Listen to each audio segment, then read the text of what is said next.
If you're taking collagen every morning and your hair is still getting thinner, there's a reason. The biggest myth in menopause hair loss is that collagen is the answer.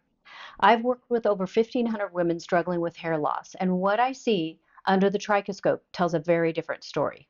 Many women spend months, sometimes years, buying collagen powders, collagen drinks, and collagen supplements because they're told that their hair is thinning from a collagen deficiency. Then nothing changes. The shedding continues, the part gets wider, the ponytail gets smaller, and then they start wondering if they're doing something wrong. They're not. They're just targeting the wrong problem. Collagen and hair growth are not the same thing.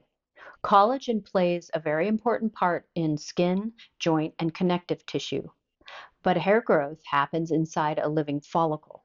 These are two very different processes. So when you consume collagen, your body breaks it down into amino acids and it distributes those building blocks wherever they're needed. There is no mechanism that directs collagen superficially to thinning hair follicles.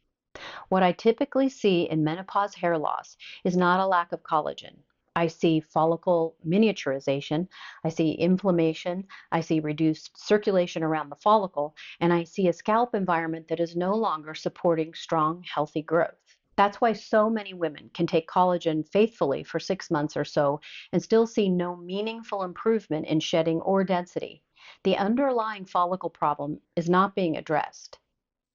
Now, that doesn't mean the collagen peptides don't work. Some absolutely do.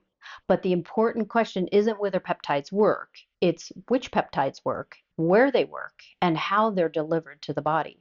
Targeted peptides are different. So the peptides showing the most promise for hair right now are designed to interact directly with the follicle environment. They are targeted, they are localized, and they are used where the problem actually exists, the scalp.